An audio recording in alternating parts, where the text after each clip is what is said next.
Hi everyone, it's Sylvia Joe again here with an update as I finish my 15th week on the keto diet along with intermittent fasting. Today we're going to go over my results and then I'm going to talk about my number one tip for someone who is thinking about starting the keto diet or who has started the keto diet. Let's begin first with the results. I started the week at 271 pounds and this week I am 268 pounds. Now, I know you can look at my calendar back there, see that I haven't been working out. I've only worked out one time this month, but that is the great thing about this diet. You can burn fat whether you are exercising a ton or if you don't get a chance to do much.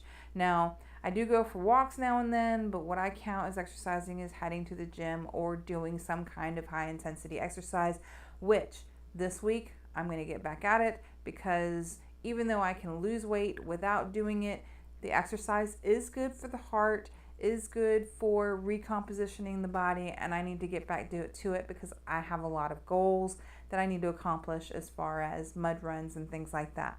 Now, this week I got texts from two friends who are thinking about starting the keto diet.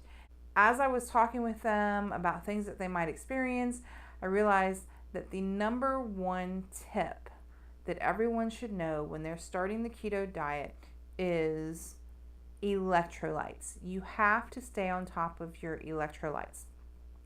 There is this thing that people talk about that you go through when you start the keto diet. Usually happens in the first week or two, and it's called the keto flu.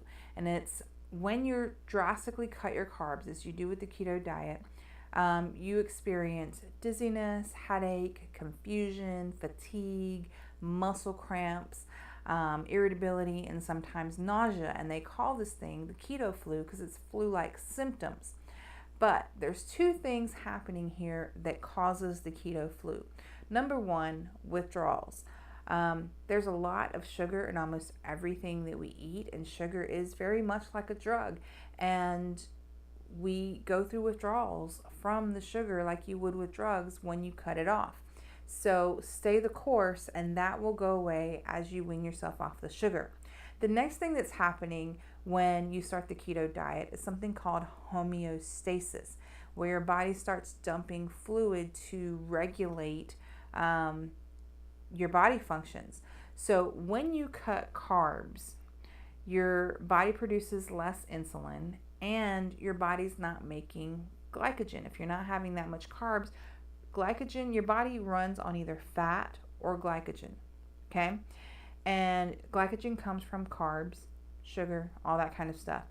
And when you cut it out, you're also cutting out some of the water that your body holds, because for every 1 gram of glycogen, your body has 3 grams of water. So if you're keeping your body from making glycogen, you're also not going to have that much water in your body. So your body starts dumping water to regulate things, or fluids to regulate things. And with all that dumping of fluids, you're also dumping electrolytes. Your sodium, potassium, your calcium, and magnesium. These are things that your body needs. Like if your potassium, I did learn this last summer, if your potassium drops too low, that can be very dangerous. And that's why your body starts experiencing fatigue, muscle cramps, heart racing, things like that. So to combat the keto flu, you have to, and what's happening when your body is dumping all this fluid, you have to stay on top of your electrolytes. Your electrolytes are basically 4 things: sodium, potassium, magnesium, and calcium. What was recommended to me when I started the keto diet and I did not experience the keto flu was a quarter teaspoon of pink salt, because your regular table salt has no minerals in it. It's been processed, everything has been processed out of it. But your pink salt has a lot of minerals in it, and add it to your water and drink that at least once a day. Potassium you can get from avocados and from green leafy vegetables. Calcium can come from broccoli and coconut milk and also almond milk. Your magnesium also comes from green leafy vegetables. Now, a lot of people choose to supplement and take vitamins for potassium and stuff like that, just be very careful, because too low potassium can be very dangerous, but also too high potassium can be very dangerous. So that's why I choose to get my potassium from food and not supplement it at all, because I don't want to go too low or too high. I suggest there's an app called Chronometer that you can download. So it works on the Droid system, also on iOS.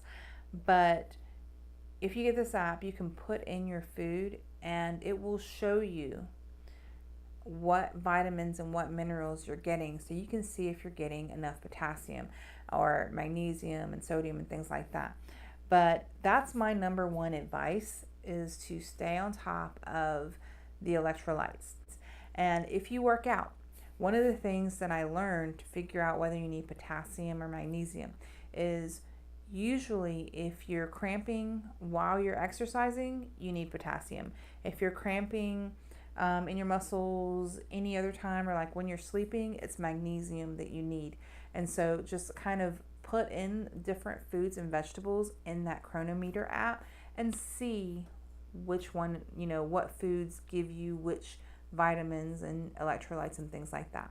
So that's it for me. I thought that, if this advice would be helpful for my friends. Hopefully there's someone out there that's starting keto who could find this useful and hopefully be spared the pains of having the keto flu.